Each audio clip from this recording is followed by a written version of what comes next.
Auschwitz,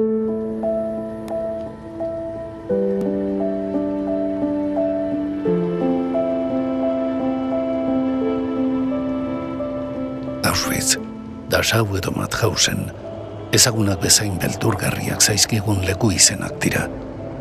Alemania nazian kontzentrazio esparruak izateagatik, gure kontzientzian betiko hiltzatutak geratu direnak. Ankerkeria latzen eszenatoki, juduen aurka batez ere. Bigarren Mundu Gerran, ehunka euskaldun ere deportatu zituzten nazismoaren kontzentrazio eremuetara. Hala ere, beraien bizipenak ez dira gure memoria kolektiboan gorde. Isildutako historia, ez ezaguna euskal gizartearentzat, 80 urte geroago, gogoratu, aitortu eta erreparatzea merezi duena.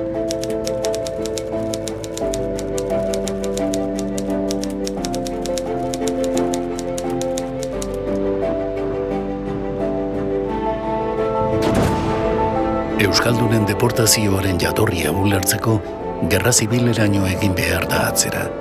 36ko altxamenduarekin batera, errefuxiatu asko iesari ekingo diote. Gizon, emakume, zein aur, matxinatuen etorreraren beldur etxeak atzean utzi, eta ondasun apurrak soinean mugaz bestalde babesa aurkitu nahian. Milaka gudarik eta milizianok Katalunian segiko dute borrokan.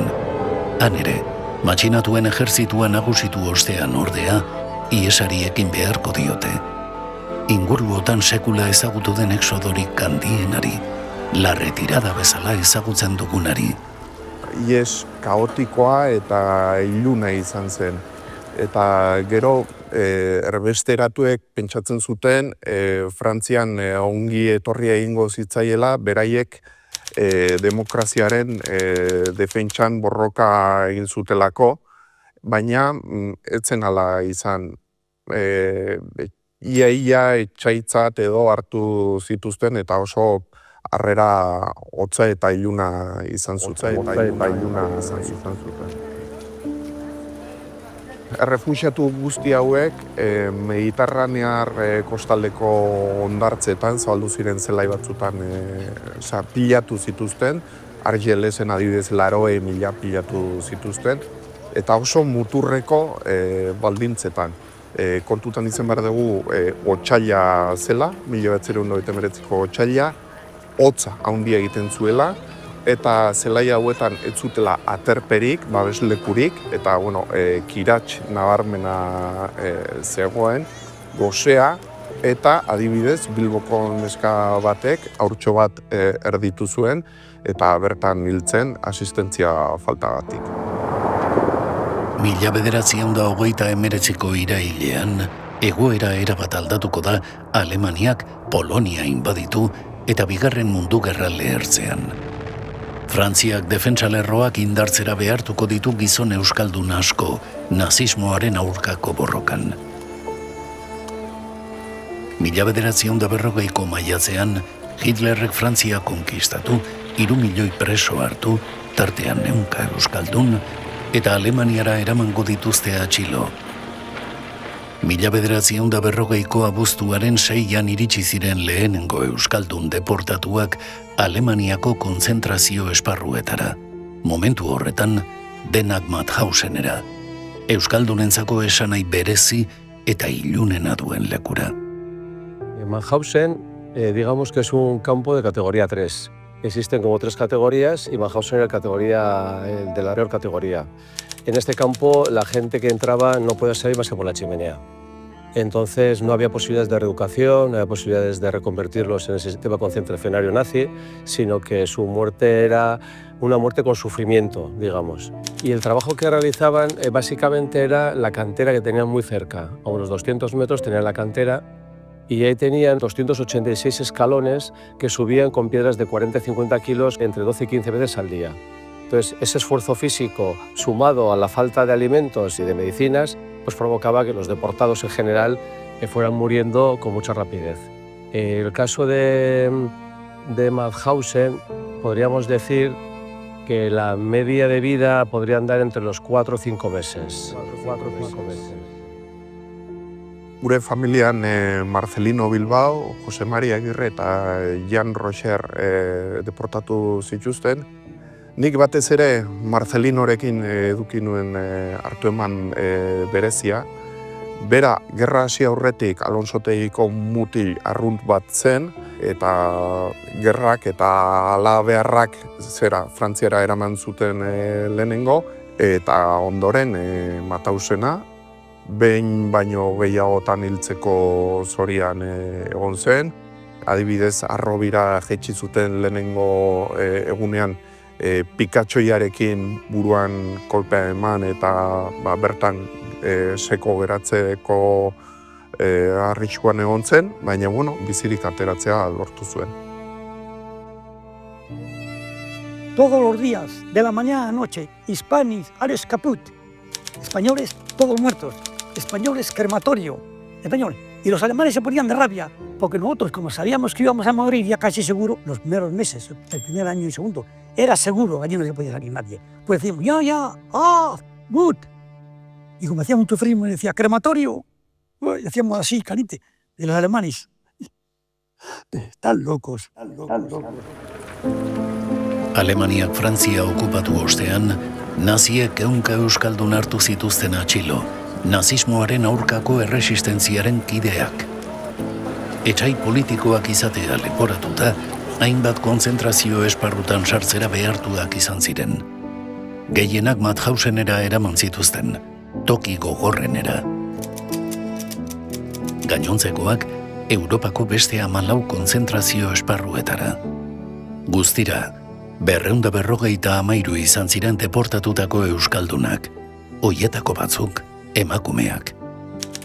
10 euskal emakume deportatu zituzten, gehienak Ravensbrückera gizonen baldintza berdinak pairatu zituzten, eta, salbuespenen bat badago, adibidez, Higinia Luz Martos Auschwitza eraman zuten eta bertan hil zuten.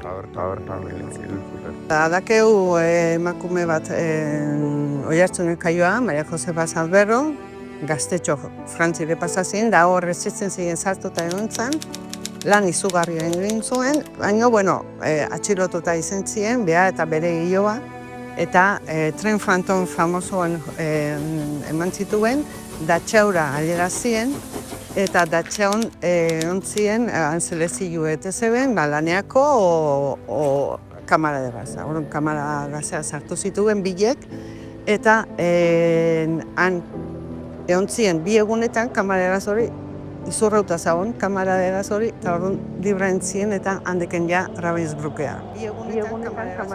Salvarte o morir era una línea muy fina. El otro día me comentaba un amigo exiliado de la Argentina que su padre estaba muy mal y llegó Bad Mayer, que era el comandante del campo, y dijo que su hijo iba a cumplir años y que iba a matar a 40 presos. Seleccionó más de 40 y un nazi le dijo, un SS, le dijo, oye, que me parece que has seleccionado a casi 50 y tantos. Se agarró una casqueta terrible y sacó a 15 de la fila. Pues esos 15 fue el padre de este. Fue el primero en ser elegido y fue el primero en ser sacado de la fila. Eso le salvó. Bizitza eta heriotza banatzen dituen ari mehearen gainean, euskal deportatuentzat eremuetako infernuak 1945ko maiatzaren hasierara arte iraun zuen. Soldadu aliatuak sartu zirenean, nazien deportazioari amaiera eman zitzaion. Euskal deportatuak askatu zituzten azkenengo zelaia Matausen izan zen, maiatzaren 5ean, eta azpi zelai bat ebentzi maiatzaren 6ean antxe askatu zituzten azkenengo euskal deportatuak. Oso momentu kaotikoa izan zen, hilketa asko egon ziren. El día de la liberación tuvieron la capacidad de armarse y salir a la caza de diferentes oficiales, y de hecho al comandante Thieris del campo lo capturan y hay unas fotos en que se ve cómo está malherido.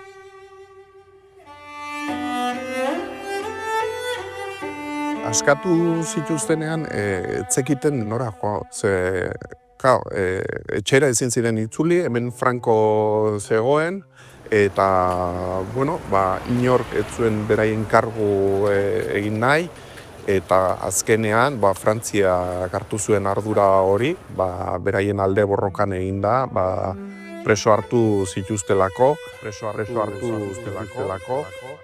Handiken gehienak gero Parisea jontzien trenez, oztak nola jontzien, eta egontzien hotel dutetien. Oina egia da, gu egongean depostatuko askorekin, eta hasi ziela kontatzen han gertatako gauzek, eta inorek etxegoela sinisten. Ez eben sinisten, orduan, behien aukera izan zen isiltzia, ez kontatzia, porque bestela zorotzat arte zituen. Ez zuten guztiek bizirik ateratzeko zortea izan. Deportatu zituzten 253 euskaldunetatik, ia erdiak, 113 lagun, kontzentrazio eremuetan hil baitziren. Baina kontutan izan behar dugu, askatu eta ondorengo aste, hilabete eta urteetan asko eta asko hil zirela. Adibidez, Jose Alzuri, Demetrio Alonso edo Alejandro Elizalde. Eta horretaz gain, gaixotasun kronikoak pairatu zituzten bizitza osoan zehar. 80 urte igaro dira azken euskaldunak nazien kontzentrazio esparruetatik askatu zituztenetik. Orduz geroztik, ahanzturan erori da deportatuen oroimena, euskal memoria kolektibotik kanpo. Arrazoiak ugariak dira, batetik Francoren diktadurak, ezin zelako gaiaz hitz egin, bestalde batetik zera bizirik ateratzea lortu zutenek normalean Frantzian berregin zuten bizitza, eta gero hemen transizioan ere ahanzturarako joera nagusitu zen, eta azkenean arrazoi askoren ondorioz ahaztuta geratu den gai bat izan da. Zorionez, azken urteotan elkarte askok jardun du euskal deportatuen memoria berreskuratzen eta ikertzen, inurri lan isilean. Horren fruitu da sortu berri den deportazioaren memoriarako euskal koordinakundea. Euskal erakundeekin batera, Bigarren Mundu Gerran deportatutako euskal herritarrak oroitarazteko. Yo creo que surgió a raíz de una necesidad. Cada asociación andaba por su lado, consiguiendo información por su lado. Y bueno, había mucha información que se podía haber compartido entre nosotros también. Llevábamos muchos años trabajando independientemente. Algunas veces hacíamos colaboraciones, pero sí que se notaba un vacío de colaboración entre las asociaciones, compartir información. 200 euskal herritarrek baino gehiagok jasan zuten deportazioaren izugarrikeria. 80 urte geroago, gugan dirau, beraien egiak eta demokraziaren defentsan egin zuten lanak. Euskal deportatu gehienak Matausenen egon ziren. Matausen maiatzaren 5 askatu zuten, eta beraz Matausen referentzia izanik euskal deportazioan, maiatzaren 5 askapenaren urteurrena da euskal deportatuak omentzeko egunik aproposena. El acto del 3 de mayo es un acto de homenaje a los deportados y deportadas, o a los familiares de los deportados y deportadas, que es más que necesario, porque nunca se ha hecho nada a nivel del País Vasco. Entonces este año yo creo que al final es un año importante que nos dará, nos permitirá homenajear a los deportados, ¿no? y chillar bien alto la frase que dijeron nada más acabar la guerra, que nunca se repita esto que ha sucedido. Nunca más. Askotan pentsatzen dugu deportazioaren historia Europako historia dela, edo Alemaniakoa, baina gurekin zerikusirik ez daukana, eta hori ez da horrela, eta gure historia Europaren historian txertatzen da bete-betean. datozen urtera begira badet esperantza gai hau gure memoria kolektiboan txertatuko dela. Yo creo que hay que recordar lo que han hecho, en lo que ha costado lo que han hecho y pensar por dónde vamos. Yo la única reflexión que puedo hacer es no banalizar el nazismo, divulgación y trabajo con la gente joven para poder avanzar en esta sociedad justa, demócrata y libre, sin discursos totalitarios, sin xenofobia y sin racismo. Nazismoaren esparruetako ehunka euskal deportatuen historia, isildutako historia da.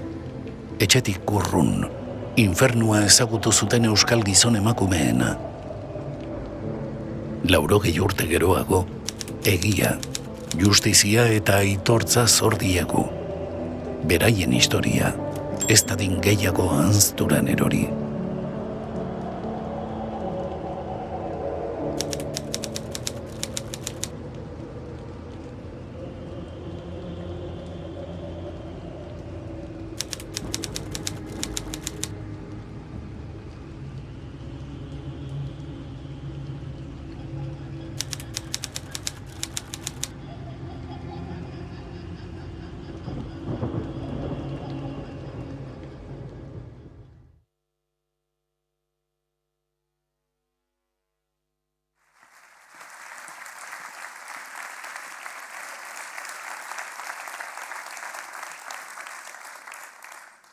Lehendakari jauna, sailburu Andrea, agintariok, bertaratu zareten deportatutako senide zein memoriaren babesean lan egiten duzuen hoi, egun on eta eskerrik asko, nazismoren esparruetara deportatutako euskaldunak gogoan ekitaldiaren parte izateagatik. Algunos familiares nos siguen vía streaming, también les agradecemos su presencia en este reconocimiento. Gaur hemen, Fikoban, Irunen, gure oroimen kolektiboko utxune bat betetzeko elkartu gara. Gaur, 80 urte geroago, euskaldun deportatu guztiei zor diegun aitortza egiteko elkartu gara. El proyecto Memoria de la Deportación 1945-2025 nace al cumplirse 80 años de la liberación de los campos de concentración nazis. Los impulsores y promotores de esta iniciativa son la Coordinadora Vasca para la Memoria de la Deportación 1940-1945 y el Instituto Gogora para la memoria, la convivencia y los derechos humanos. Dentro de la Coordinadora Vasca se han agrupado diversas asociaciones. Este proyecto es fruto de su colaboración con las instituciones públicas y aspira a convertirse en un hito en la transmisión de la memoria. Nuestro agradecimiento, por supuesto, a Amical Mauthausen Euskadi, Asociación Republicana Irunesa Nicolás Gerendiain, Colectivo La Ilusión, Asociación Humanística y Cultural, Gogoan Sestao Elkartea, Kepa Ordoki, Asociación de Memoria Histórica del Bidasoa y Grupo de Trabajo para la Preservación de la Memoria de los Deportados del Campo de Radixko. Eskerrik asko denoi. Aukeratutako lekua, Fikoba, ez da autu huts bat izan, jakina. Hemen gaude, Bidasoa ondoan, hainbeste erbesteratuen amets eta beldurrek gurutzatu zuten ibaiaren ertzean gaude. Hemen hasi zen, erbestea askorentzat eta itzulerarik gabeko bidaia beste batzuentzat. Eguna ere, ez da ausazkoa, maiatzaren 5etik gertu gaude. Mauthausen kontzentrazio esparruaren liberazio eguna izan zena. Hoy recordamos que 253 personas vascas sufrieron la deportación a los campos del nazismo. 113 no sobrevivieron. Muchos otros, aunque lograron salir con vida, nunca lograron realmente regresar del todo. El dolor y el desarraigo les acompañaron siempre. El fenómeno de la deportación, tantas veces representado en películas, documentales, ha permanecido demasiado tiempo desconocido en nuestra memoria colectiva. 253 personas vascas sufrieron la atrocidad de la deportación. Algunas de ellas, además, tras haber luchado previamente en defensa de la democracia, representada por el Gobierno vasco y la Segunda República Española. Sin embargo, la memoria de aquellas víctimas y sus experiencias de vida han sido en gran medida desconocidas para la mayoría de nuestra sociedad, la sociedad vasca. Aunque en Europa este hecho forma parte de la memoria colectiva, lo decían en el vídeo, en nuestra sociedad el silencio ha permanecido o ha durado demasiado tiempo. Por eso, hoy rompemos ese silencio, hoy tejemos la memoria, hoy honramos su recuerdo. Entzun ditzagun orain, María Jesús San José, Eusko Jaurlaritzako Justizia eta Giza Eskubideetako sailburuaren hitzak. Sailburu Andrea, zurea da hitza.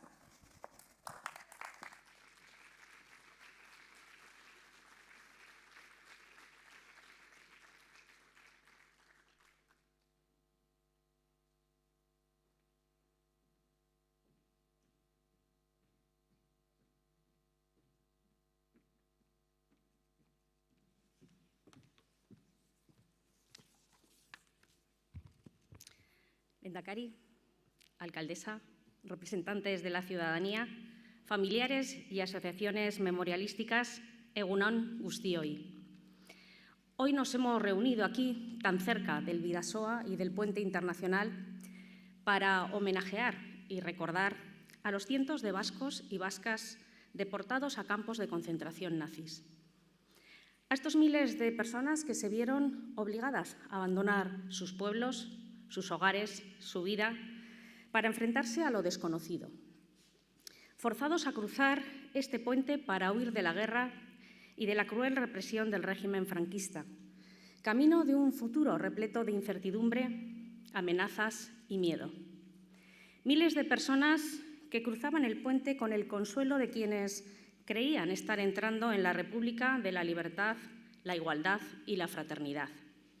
De quienes creían que serían recibidos como hermanos y hermanas por la Francia que forjó las democracias liberales del viejo continente. El anhelo de paz y libertad duró poco a quienes cruzaron la frontera. Al otro lado del Bidasoa se encontraron una Francia dividida que albergaba ya en su seno el germen del odio, de la xenofobia y del totalitarismo que apenas un año después haría que una parte importante de su sociedad agachara la cabeza pasivamente ante la llegada de los nazis y el colaboracionismo del gobierno de Vichy. No hubo libertad ni igualdad y fueron escasas las muestras de fraternidad. Miles de vascos y españoles se vieron encerrados en campos de refugiados en condiciones de absoluta precariedad. Miles de apátridas a quienes el odio revanchista del régimen franquista les había negado la nacionalidad vasca y española, encerrados entre alambres de espino, privados de lo más básico, del derecho a tener derechos, como diría Hannah Arendt. Muchos de ellos, como hemos visto en el vídeo que se acaba de proyectar, acabaron en campos de concentración nazis. Terminaron en el pozo más oscuro al que jamás se ha visto arrastrada la humanidad. No solo se les negaron sus derechos, no solo se les negó su nacionalidad, sino que se les terminó negando su propia condición de seres humanos. Arrojados a una maquinaria de exterminio, muchos de ellos fallecieron en condiciones absolutamente lamentables. Giza izaera bera ere ukatu zitzaien. Orain, gogoratu nahi ditut, aitortu, zuen guztion aurrean isiltasuna eten. Por eso hoy aquí, delante de tantas familias de aquellos deportados, delante de la representación de buena parte de las instituciones vascas, quiero dirigirme a todos y a todas ustedes para reivindicar su recuerdo, reivindicar su memoria, recordar su sacrificio, su dolor, su ausencia durante 80 años. Quiero dirigirme también a las familias para pedirles perdón. Perdón por tantas décadas de silencio. Ellos y ellas, más de 200 vascos y vascas deportados a campos de concentración nazis, han de formar parte de nuestra memoria colectiva, de nuestra memoria democrática. Sus nombres jamás pueden volver a ser olvidados, porque ya son parte del patrimonio democrático de esta sociedad. Su sacrificio, su dolor, fue el germen de esta Euskadi que mira al futuro comprometida con la libertad, la igualdad y la fraternidad. Para finalizar, también quiero dirigirme a todas aquellas personas que de forma individual o participando de las diferentes asociaciones memorialísticas han contribuido a luchar contra el olvido de cada una de las personas deportadas. Quiero daros las gracias, quiero agradecer vuestro tesón, empeño y trabajo incansable, a quienes de forma altruista y militante habéis recorrido casa por casa buscando los últimos testimonios vivos. Los que habéis revisado página a página los registros municipales, parroquiales, los archivos de todo tipo en Euskadi, España y muchas veces en otros lugares de Europa. Nire esker ona arlo honetan egiten duzuen lanagatik. Zuei zor dizuegu, hein handi batean, egun daukagun ezagutza jakintza, eskerrik asko. A todos vosotros y vosotras que durante décadas habéis ocupado el espacio desatendido por las instituciones, quienes alzasteis la voz frente al atronador silencio institucional, muchas gracias. Termino. Hoy aquí estamos recordando los nombres y las vivencias de aquellos vascos y vascas que vivieron los episodios más oscuros de un continente enfrentado por el odio, el sectarismo, la xenofobia y la sinrazón. Hoy, con los actos de memoria democrática como el que estamos celebrando, reivindicamos una Europa unida, convencida y militante en la defensa de los valores de la democracia, la pluralidad, el derecho a la diferencia y los derechos humanos. Memoria demokratikoa aldarrikatuz, nolako Europa nahi dugun esaten ari gara. Demokraziaren oinarriak defenditzen dituena, aniztasuna, desberdin izateko eskubidea eta giza eskubideak oinarri dituena. En primer lugar, porque se lo debemos a ellos y a ellas, a quienes han poblado el olvido durante tanto y tanto tiempo. Pero sobre todo porque se lo debemos a las nuevas generaciones. Ellas también tienen que saber, tienen que conocer, tienen que construir su propia memoria de una forma crítica y reflexiva. Tienen que construir la ciudadanía del futuro, interrogando al pasado. No podremos dejarles un relato precariamente tejido con medias verdades, silencios y dogmas incuestionables. Besterik ez, eskerrik asko.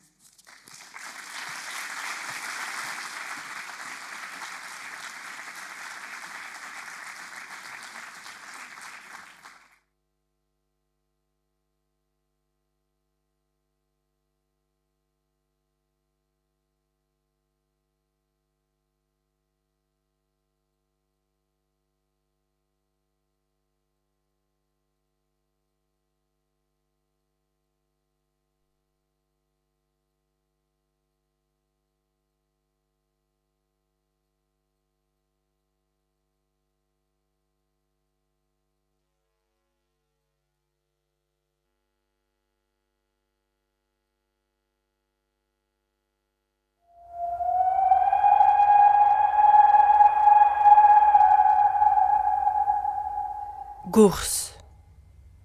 Une étrange syllabe. Comme un sanglot qui n'arrive pas à sortir de la gorge. Basoak basakeria estali nahi du. Oianak haieneak. Hormigoiak arrazoiak. Gerraren gaitzak ezkutatu nahi ditu zuaitzak. Astakeriak ostoak.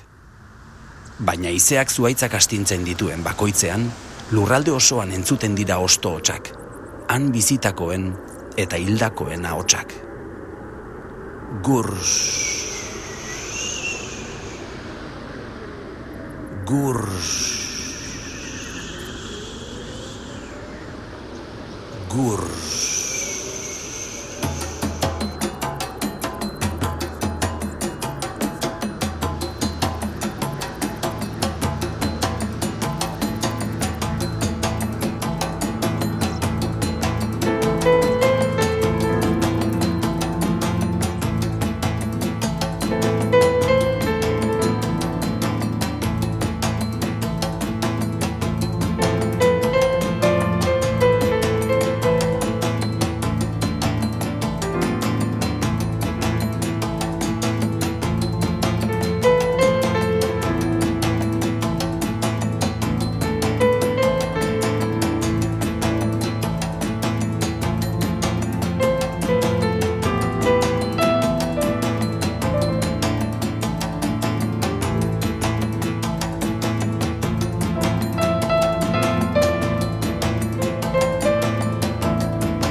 Avec le temps, tout s'en va. Atzetik, hilketak. Atzetik, leherketak. Atzetik, tanketak. Etxetik, baiketak. Utxetik, maletak. Hotzetik, mantak. Bihotzetik, aitak. Itxasotik, ordu batak. Itxasotik, bostak. Atzetik, hilketak. Aurretik, paretak.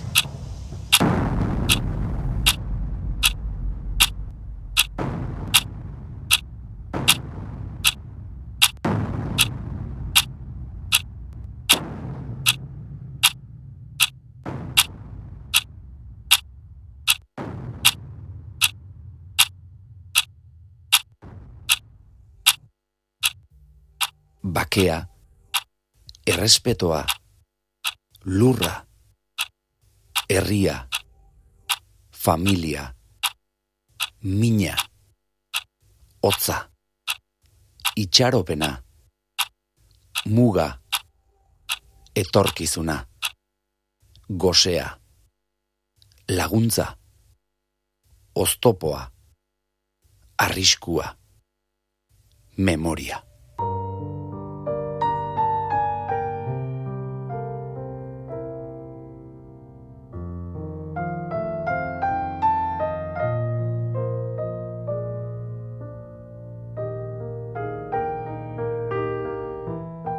El arte no protege de la muerte, pero ayuda a superar los obstáculos. Dans le désespoir, il fallait rire au lieu de pleurer. Eta gaua argitu zuen Gurseko kabaretak, eta apurtu ziren sufrimenduaren paretak.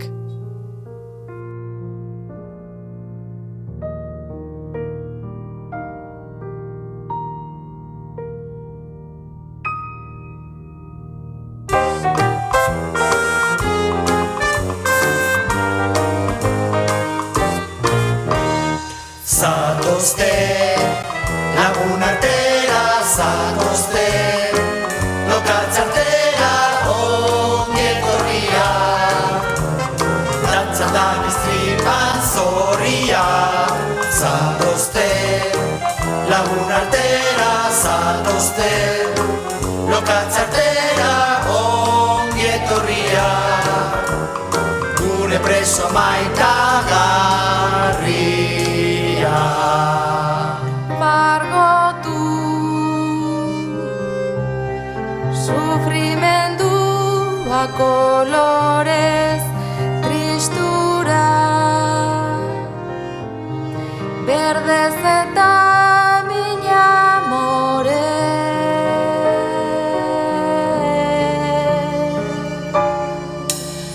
Zatozte, lagun artera, zatozte, lokatzartera, ongi etorria. Dantzatan istripan zorria, zatozte, lagun artera, zatozte, lokatzartera, ongi etorria. Gure preso maitagarria. Antzestu beti isilik egon ordez abestu. Atera minak akorde.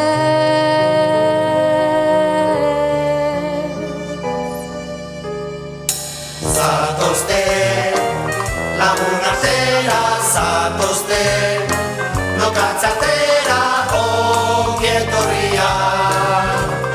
Dantzatan istripan zorria, zatozte, lagun artera, zatozte, lokatzartera, ongi etorria. Gure preso maitagarria.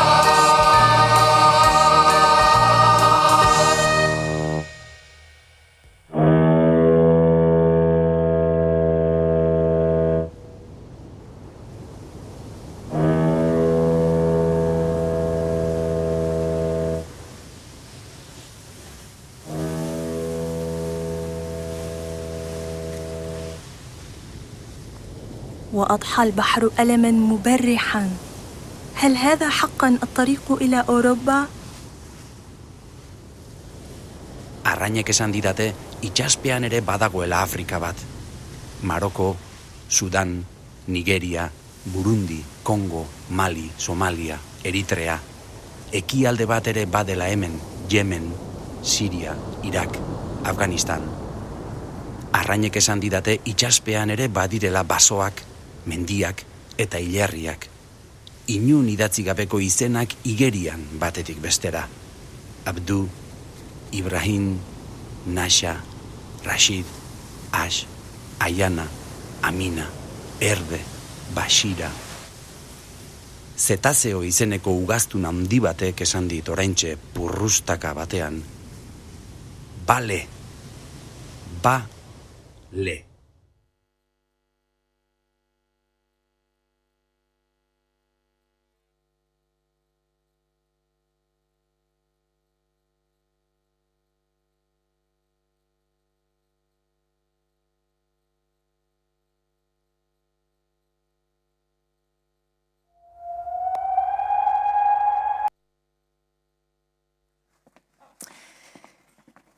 Mila esker, Sailburu Andrea zure hitzengatik eta eskerrik asko baita dantzaz konpainiari bere koreografia honengatik basoa izena duena.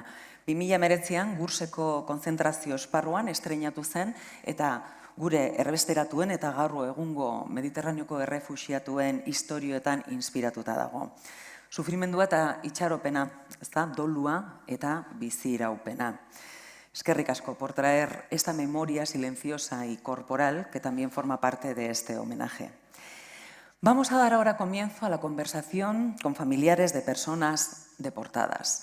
Antes de darles paso, recordemos que hubo dos fases principales de deportación. La primera fase fue desde 1940 a 1942. Fueron deportados 98 vascos, todos hombres, de los cuales 70 murieron. El destino principal fue Mauthausen y Gürzen, un subcampo del primero. Allí sufrieron condiciones extremas, desnutrición, trabajos forzados, frío y aniquilación por trabajo.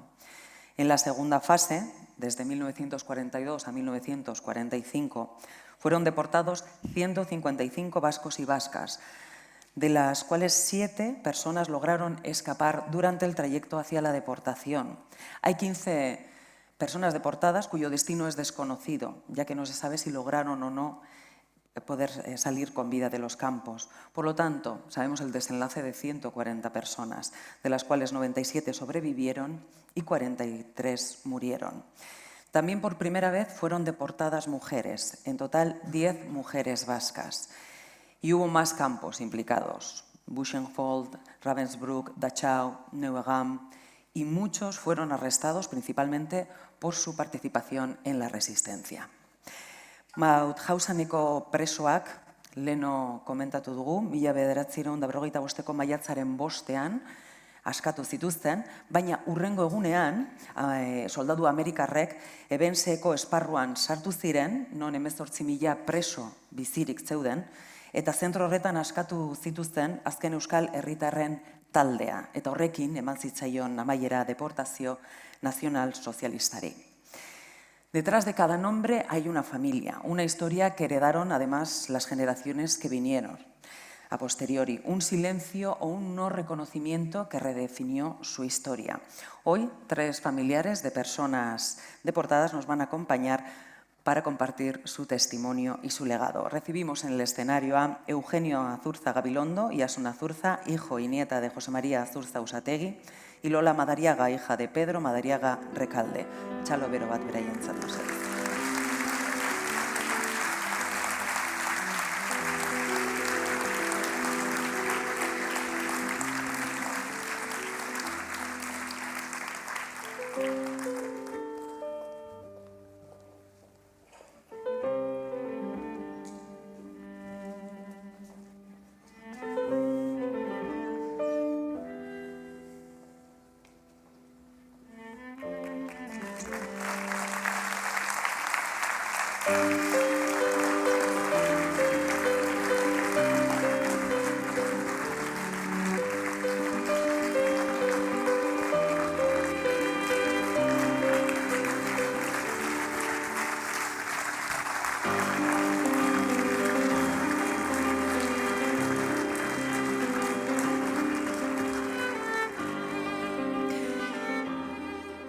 Lehenik eta behin, eskerrik asko bihotzez gaur gurekin bat egiteagatik.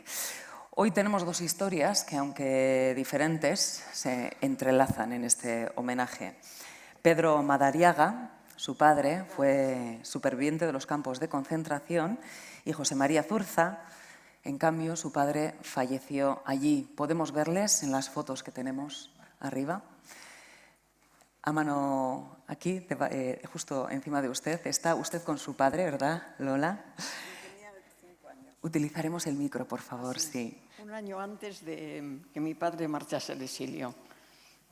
Tenía 5 años. En su caso, su padre, como hemos comentado, logró sobrevivir y además volvió a casa, pero volvió a los años. ¿Cómo fue ese reencuentro y qué supo a través de él, de lo que él había vivido? Bueno, pues el reencuentro es muy difícil de explicar también porque es tu padre, pero yo desde los 6 años no le conocía a mi padre hasta que tenía para hacer 17. O sea que yo sí sabía que era mi padre porque en casa constantemente nos hablaban de él y de todo. Pero de repente encontrarte con un hombre que es tu padre, pero que no has convivido, que no sabes cuál es su tono de voz, pues es impactante. O sea, te crea un malestar al mismo tiempo, no satisfacción, malestar. Pero bueno, en mi caso lo pasamos rápido porque mi padre tenía muy buen carácter, era muy alegre, era muy simpático y eso pues lo arregló mucho mejor, ¿no? ¿Les hablaba abiertamente de lo que vivió?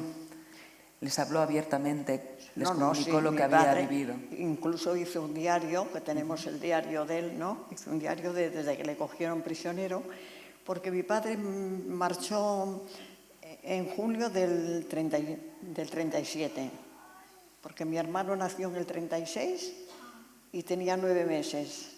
Y luego mi padre marchó a Francia, exiliado a Francia. Se fue, como era marino, en una motora marcharon 4 o 5. Y luego de Francia pasó a Inglaterra, y en Inglaterra empezó a navegar, que era marino, su profesión.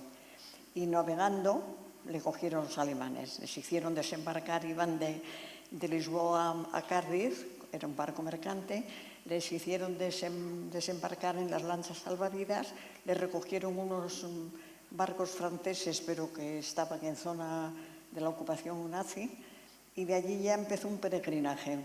Mi padre terminó en Dachau, pero hasta Dachau estuvo en cárceles, estuvo también una temporada muy buena en un campo de prisioneros, no era de concentración, solo de marinos mercantes. Y en ese campo de prisioneros ahí estaban muy bien. Pero de ahí le mandaron a cantidad de sitios, unos 15 días y otros sí, estuvo en Mauthausen y luego ya terminó en Dachau. Y en Dachau ya estuvo desde el 41, que es cuando le cogieron prisionero, hasta el 45, que le liberaron los americanos. Entre esa primera y segunda fase, ¿no? Entró Sí. en la primera. Sí. Muchas gracias. Eugenio, en su caso, su padre, bueno, usted se despidió de él, digamos, siendo muy, muy pequeño. En esa foto podemos ver, ¿no? Si no recuerdo mal, más o menos tendría esa edad la última vez que le vio. No conoció directamente a su padre en años posteriores. ¿Cómo ha vivido esa experiencia? ¿Cómo la ha vivido su familia? Sí. Ze oroimen dezun eta nola bizitu izan zen duen. Bueno, atiak etzun ezautu bere atia, beha jaiota zetxun, gerra sortu zalako. Beha jaiozan 35an, orduan gerra zetxun urrungurtian sortu zen, eta ez duen ezautu. Badau, oroitzapen pixka dauka, 3 urtekin zehoze goatza oteza jon, bere kazadora marroien bat, baino zungo horatu orduan, bizimodua, horra, urte askotan ez zuen jakin, bizik edo hilizeon. 39 ikusi zuen elkarra azkeneko aldiz, Amona eta beha eontzian azkeneko aldiz, 39. Eta Amonak esatezun, beak ez zula baina esperantza galdu, berriz etxea bueltatuko zala. Baina egun batean, ja 55. urtean, 15 urte pasata geho, jakin gabe hilo o bizi izan, zer jakin gabe, lagun batzun bitartez, jasozun gutun bat, eta lagunaik esate ziren, Frantziko zerrenda batzutan, Gurutze Gorriko zerrenda batzutan, beren izena ikusi zuela, hildakoan zerrendan, Matausenen hiltzianen zerrendan. Eta hola jakin zuen horreneko aldiz gero ja, Gurutze Gorritik jaso zuen beste gutun bat, esatezuna, Matausenen sartu zuela 51. apirilean eta urrian hiltzala, hilabete gutxita. Eta orduan, berak hori bizitzuzun, urte asko jakin gabe, zer. Eta, nahi dizu, zu kontatu hori baino, hori isi da. Eugenio, zerbait gehitu nahi duzu? Zerbait gehitu nahi duzu?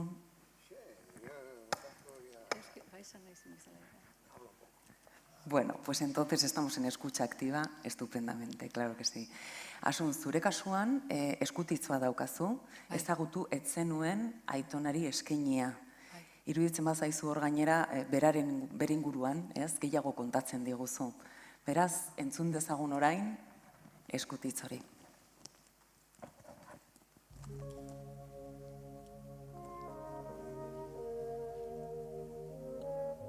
Atxa, Atxona, Jose Mari Matxia.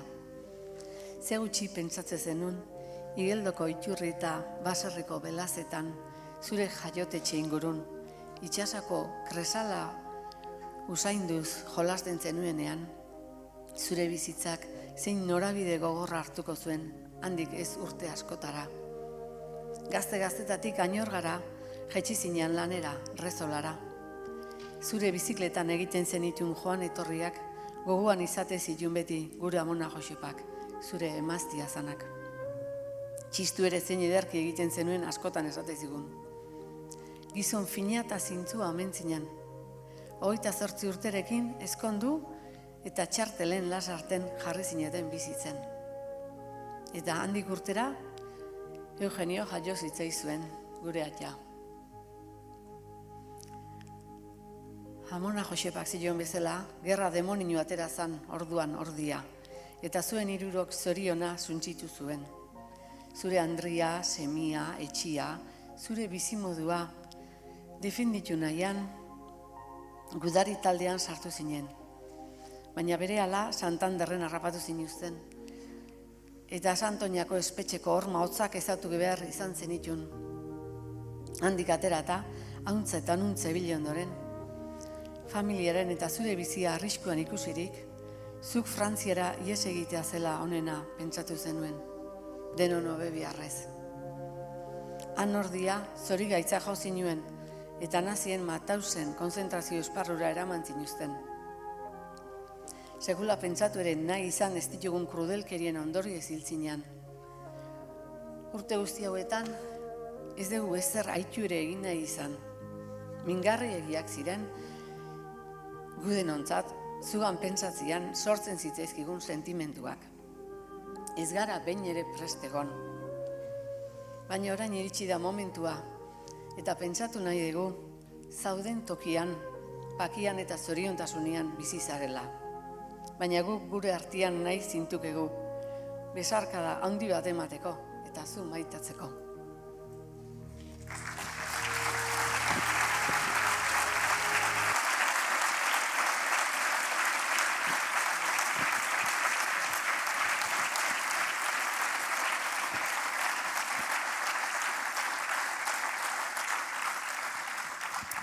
Eskerrik asko, Asun. Lola, ¿cuán importantes son los reconocimientos? ¿Cuán importantes son? Qué importante es reconocer la memoria de su padre, de todas las personas. Utilizamos el micrófono, por favor. Gracias. Pues para mí es, pues con todo lo que pasó mi padre. Y luego además, cuando vino ya que se quedó en Portugalete, en aquellos tiempos en que no se podía hablar nada, quitando las personas, los familiares, sus hermanos y la familia o los muy amigos, pues nadie le reconoció nada a mi padre, nada, hasta que le hicieron en Portugalete 2 homenajes, uno los de la memoria Ostoy me parece que se llama, y otros del ayuntamiento, también de la memoria histórica del ayuntamiento.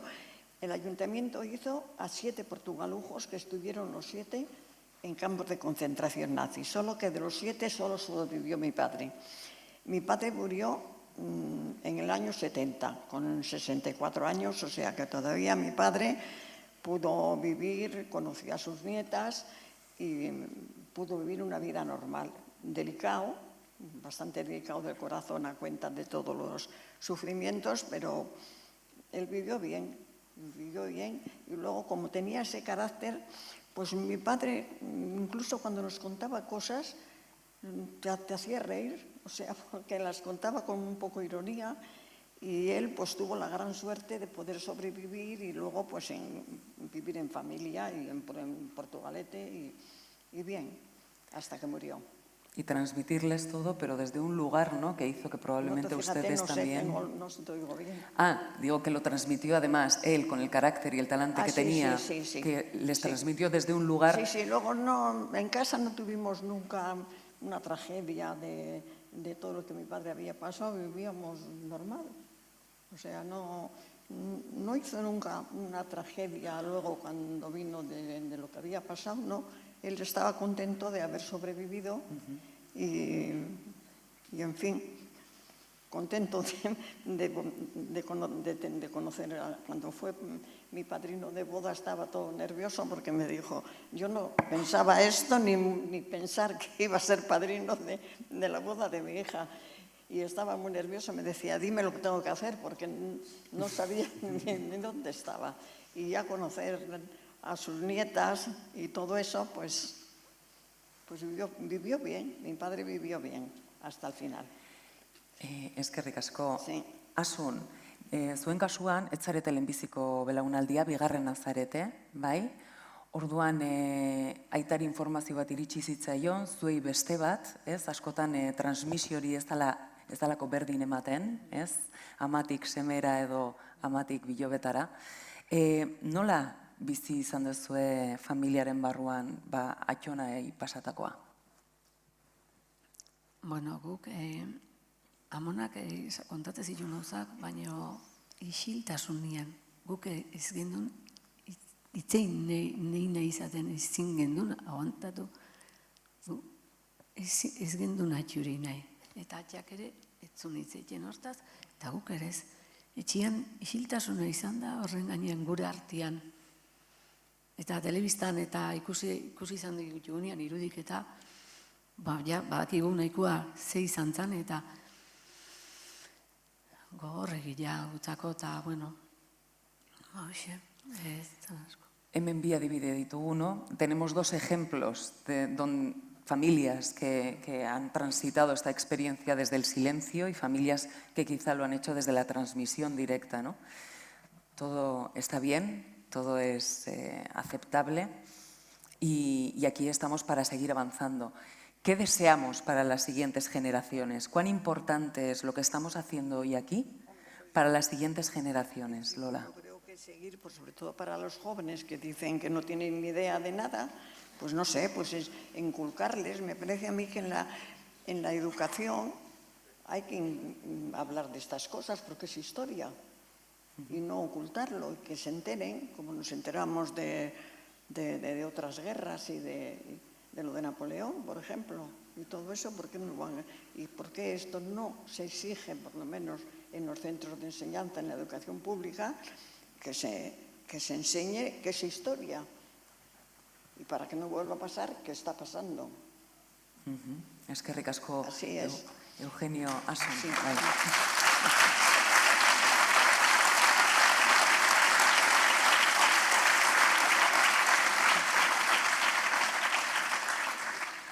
Eugenio Asun, zerbait, esan nahiko zenukete, datorren belaunaldiei dagokienez.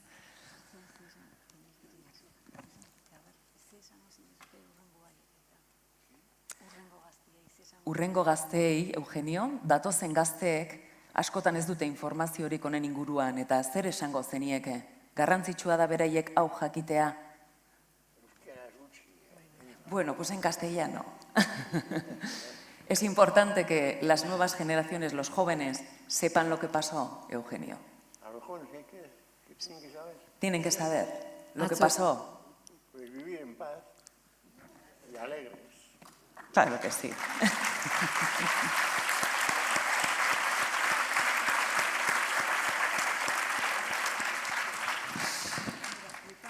Mi padre siempre decía que las guerras las hacen los que se conocen, para que nos matemos los que no nos conocemos. Decía, siempre decía mi padre eso. Decía, a mí en otra no me pillan. Y para ir cerrando, Lola, lo ha dicho antes, su padre, Pedro Madariaga, tiene un diario donde relata lo que vivió. Sí, tiene... Sí, usted quería leer algo. Pues lo último quizá. Sí, lo tengo aquí si quiere. Ah, muy bien. El diario de Pedro Madariaga, sí. La última frase, hasta aquí sí. Ha sido el fin a esto perdonando todo, pero lo que no puedo es olvidar, pues a veces me recuerdo, sobre todo cuando hacen alguna mención de los campos, pues en mi vida había pensado que habría seres humanos que mataban a la gente de la forma que se hacía y dejaron un tren en la vía lleno en los coches de prisioneros para ahogar y morirse todos dentro de hambre, en Dachau como otras cosas.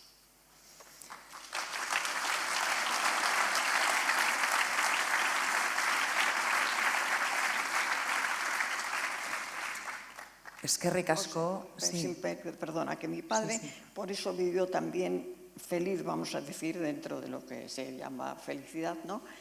Vivió porque su carácter, por eso perdonaba, porque no odiaba. Siempre decía que la gente que odia tiene que vivir muy mal, ¿no? Y como no odiaba, eso fue lo que le hizo vivir tantos en los años que vivió bien. Poder disfrutar después, ¿verdad? De lo que fue su vida. Sí.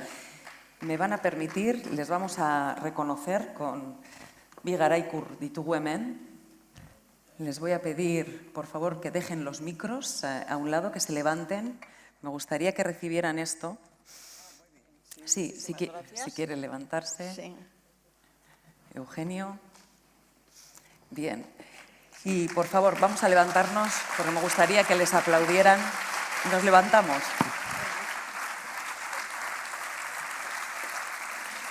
Vayan. Sí, quédense ahí. Les van a sacar fotos.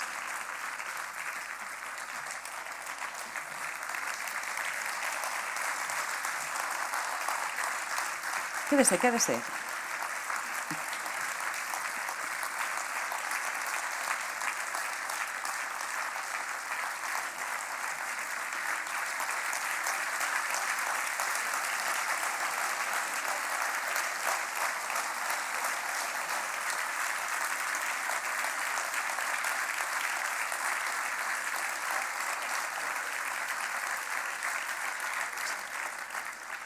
Asunekin beste bat, mesedez, que se vea que también las siguientes generaciones sujetan la memoria.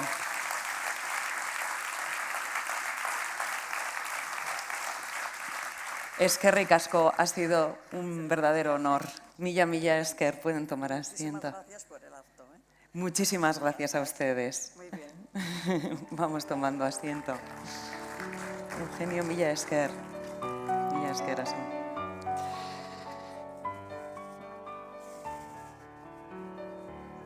Hemos escuchado palabras que van tejiendo lo que era el ayer y lo que será el futuro. Como bien ha dicho antes la consejera, su vivencia fue el germen de esta Euskadi que a día de hoy ya mira al futuro comprometida con la libertad, la igualdad y la fraternidad. El resto de familiares también tendrán, por supuesto, su dedicatoria y la recibirán una vez finalicemos el acto. Milla esker, bihotzez. Eta aitorpen ekitaldi honi amaiera emateko, hitz emango diogu orain Imanol Pradales lehendakariari. Lehendakari jauna, zurea da hitza. Txalo bero bat, mesedez.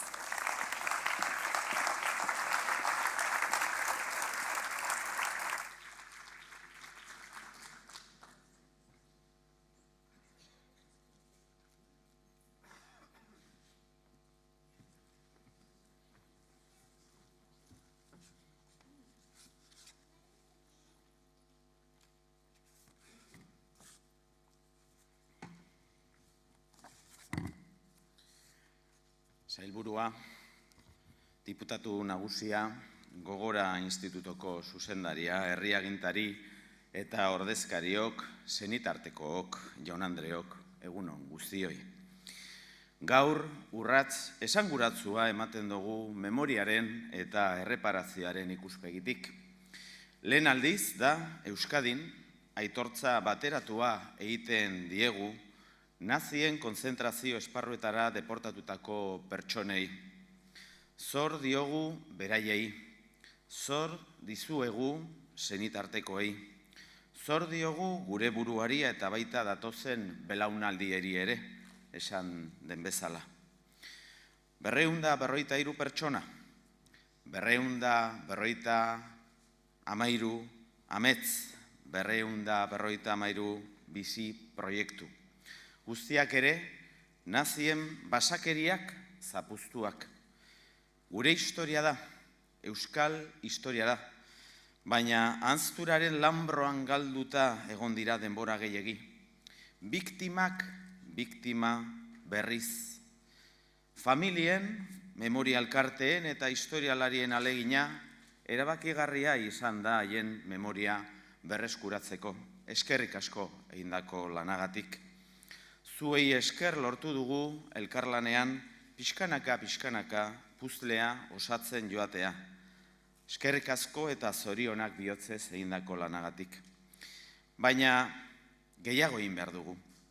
Memoria empatia ariketa da. Beraien azalean jarri behar dugu. Une batez bada ere, sufritu dutenaren tamainaz eta larritasunaz benetan jabetzeko. Entre 1940 y 1945, 253 vascas y vascos fueron deportados a campos de concentración nazis. Imaginemos por un instante su periplo. Lucha contra Franco, exilio, ser encerrados en un campo de internamiento francés, lucha contra el nazismo, ser detenidos y enviados a un campo de concentración. Allí les robaron las pocas posesiones que tenían, les arrebataron su identidad y les asignaron un frío número. Les sometieron a hacinamiento, trabajos forzados, vejaciones, torturas, desnutrición y temperaturas bajo cero. Como se ha dicho, 113 personas deportadas fallecieron. Otras muchas lo hicieron al poco tiempo a consecuencia de todas las penurias que habían padecido. Quienes sobrevivieron no lo tuvieron nada fácil. El bando democrático por el que lucharon les dio la espalda. Primero negándoles el Estatuto de Refugiados Internacionales, que no recibirían hasta 1951. Después permitiendo que Franco se perpetuara en el poder en nombre de un supuesto bien mayor, como era la Guerra Fría contra el comunismo. Los nazis intentaron arrebatarles la dignidad y los aliados inicialmente les robaron la esperanza. Hoy estamos aquí para recordar y para honrar su memoria. También para pedir perdón por el tiempo transcurrido sin haber sido reconocidos públicamente. Estamos aquí para defender lo que la mayoría de ellas y ellos no pudo conocer, la Euskadi democrática por la que dieron sus vidas. Y quiero hoy que hagamos nuestras las palabras del Lehendakari Aguirre en 1944.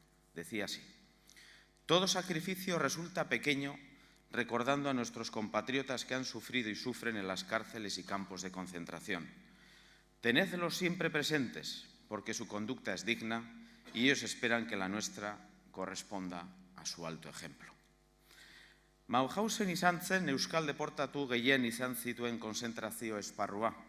Sozialistak, anarkistak, errepublikarrak edota abertzaleak.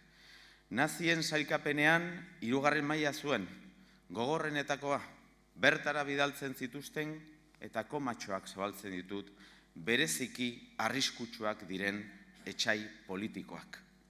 Hori da hain zuzen, totalitarismoaren ezaugarri nagusietako bat, pluraltasuna ukatzea, pertsonen eta herrien askatasunaren kontra egitea.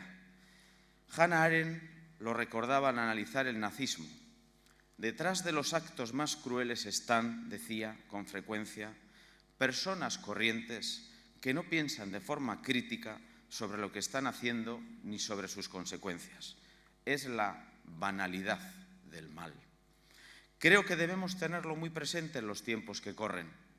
No podemos banalizar los populismos, los extremismos, ni los fanatismos que cuestionan la democracia. Tenemos que poner pie en pared ante los discursos que reviven los autoritarismos de siempre, inventando uno o varios enemigos para sembrar el odio y dividir a la sociedad, explotando el miedo en su propio beneficio, evocando la grandeza perdida y el retorno a un pasado que siempre se presenta como idílico, o presentando a líderes carismáticos con soluciones rápidas y sencillas que lo arreglan todo. Creo que a todos nos sonará. Cada generación tiene una responsabilidad histórica. La nuestra, proteger y consolidar aquello por lo que pelearon quienes hoy homenajeamos: la paz, la justicia, la libertad, la democracia y, sobre todo, los derechos humanos. Hori da biktima guztien aurrean gaur berresten dugun konpromisoa. Haien izena eta izana aitortuz. Haien lekukotzeari eutsiz eta egian, justizian eta erreparazioan sakonduz. Eta batez ere, bizitzaren eta giza duintasunaren balioak ororen gainetik defendituz. Zor diegu biktima guztiei, zor diegu gure buruari, eta zor diegu bereziki etorriko direnei. Mila esker guztioi.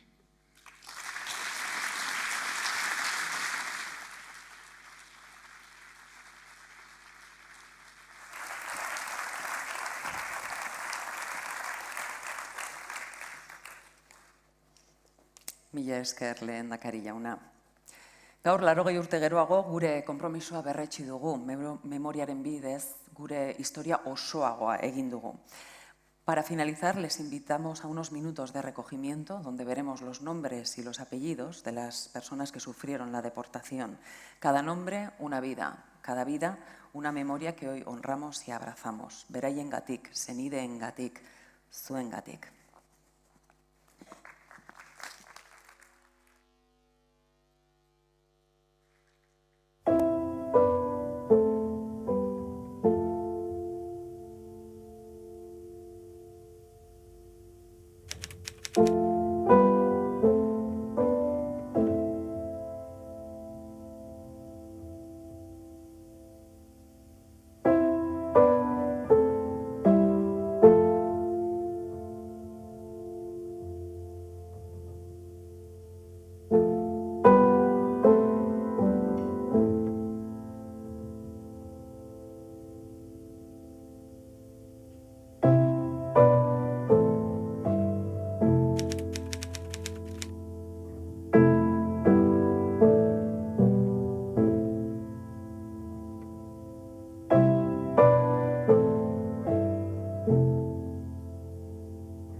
Que nunca más la intolerancia, el odio o la barbarie encuentren lugar en nuestra sociedad y que nunca olvidemos que el presente digno se construye gracias al recuerdo de quienes resistieron.